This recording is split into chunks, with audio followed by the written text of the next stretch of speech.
चलिए दोस्तों, बात करते हैं कल की मार्केट की। कल मार्केट कैसी रह सकती है। आज हमने देखा एकदम लास्ट में ना एक स्पाइक आया, लेकिन ऊपर की तरफ नहीं नीचे की तरफ, और निफ्टी बंद हुई 24,287 पे, 87 पे।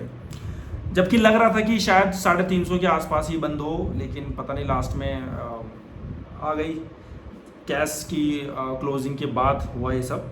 एनीवेज 24,300 के नीचे क्लोजिंग थोड़ा सा नेगेटिव है कल के लिए। बाकी मैं एक एक करके सारी चीज़ें डिस्कस करता हूँ। सबसे पहले आते हैं यूएस की मार्केट पे।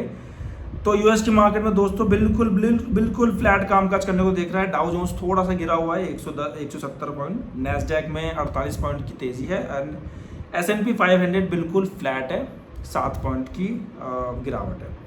इसके अलावा दोस्तों अगर आप क्रूड की बात करोगे तो क्रूड आ गया है वापस से $89 के पास, $88.90 पे भी ट्रेड कर रहा है। हालांकि आज MAU का लास्ट डे था और उसके बावजूद क्रूड बहुत ज़्यादा ऊपर नहीं गया है, जबकि सुबह तो नेगेटिव न्यूज़ आ रही थी काफ़ी ज़्यादा, लेकिन उसके बावजूद क्रूड अभी 90 के अंदर ही है। तो ये हम एक अच्छी चीज़ मान सकते हैं इसको, ठीक है। अब अगर गिफ्ट निफ्टी देखें तो गिफ्ट निफ्टी क्या संकेत दे रहा है, 23 पॉइंट नेगेटिव ट्रेड कर रहा है, तो कोई बड़ी गिरावट गिफ्ट निफ्टी में भी नहीं है।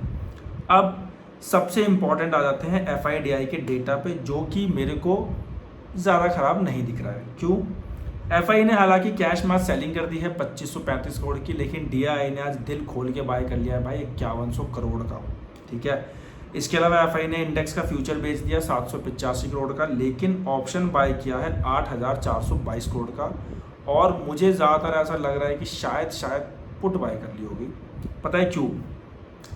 अगर फ्यूचर में खरीद रहे हैं, ऑप्शन में खरीद रहे हैं, तो जाहिर सी बात है फ्यूचर में प्राइस ऊपर जाएगा, और क्या कहते हैं, ऑप्शन में अगर बाय कर रहे हैं तो जाहिर सी बात है जब फ्यूचर में प्राइस ऊपर जाएगा तो ऑप्शंस के भी प्राइस बढ़ेंगे। तो इसलिए मुझे लग रहा है कि अगर फ्यूचर बाय करके ऑप्शन सेल किया है, इसका मतलब हेज करके गए हैं, शायद पुट बाय करके गए होंगे, लेकिन ये डेटा पता चलता नहीं है, सिर्फ अनुमान लगाते हैं, तो इस पर हम ज़्यादा बहस नहीं करते।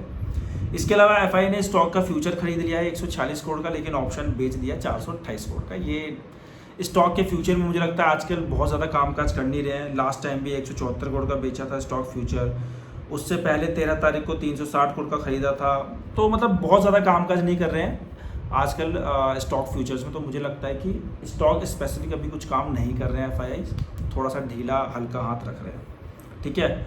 अब अगर हम लोग आ जाएं FIDI के डेटा, ऑप्शन चेन के डेटा पे, तो ऑप्शन चेन का डेटा का सेटअप क्या बोल रहा है कल के लिए, तो बहुत ही सिंपल और इजी सा ट्रेड आ रहा है। हालांकि मैं कहूँगा कि ना करोगे तो ज़्यादा अच्छा है।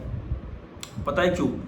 क्योंकि निफ्टी बंद हुई है 24,287 पे, एंड 24,300 पे लॉन्ग का डेटा काफ़ी ज़्यादा बिल्ड है ऑलरेडी। 2,24,000 ऑर्डर्स लगे हुए हैं, और शॉर्ट बिल्कुल भी नहीं है, मतलब 1 लाख से भी कम ही है। तो लॉन्ग करने वाले ज़्यादा एक्टिव हैं 24,300 पे। लेकिन अगर कल जैसा गिफ्ट निफ्टी बता रहा है कि हम 20-25 पॉइंट भी अगर नीचे खुल गए, तो शॉर्ट 24,300 पे बिल्ड होना स्टार्ट हो जाएंगे, और 24,300 वाले अपनी पोजीशन कट करना स्टार्ट कर देंगे, क्योंकि कल एक्सपायरी भी है, ठीक है। तो 24,300 कल आपके लिए फिर पार कर पाना बहुत ज़्यादा मुश्किल हो सकता है।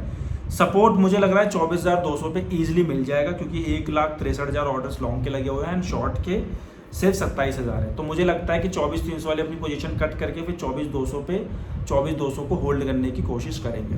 तो हो सकता है कि कल बाजार आपको थोड़ा सा सुस्ती दिखे एक्सपायरी में, 24,200 का सपोर्ट लेके 24,300 चला जाएगा, फिर वहाँ से वापस बिकवाली आ सकती है, ऐसे हो सकता है। तो अगर 50-100 पॉइंट की रेंज में ही घूमेगा तो फिर बस प्रीमियम ख़राब होगा, आपका पैसा बनाना बहुत ज़्यादा टफ हो जाएगा। तो इसलिए मैं आपको सजेस्ट करना चाहूँगा कि अगर आप इसे अवॉइड कर सकते हो, if you can avoid this, that will be the great decision.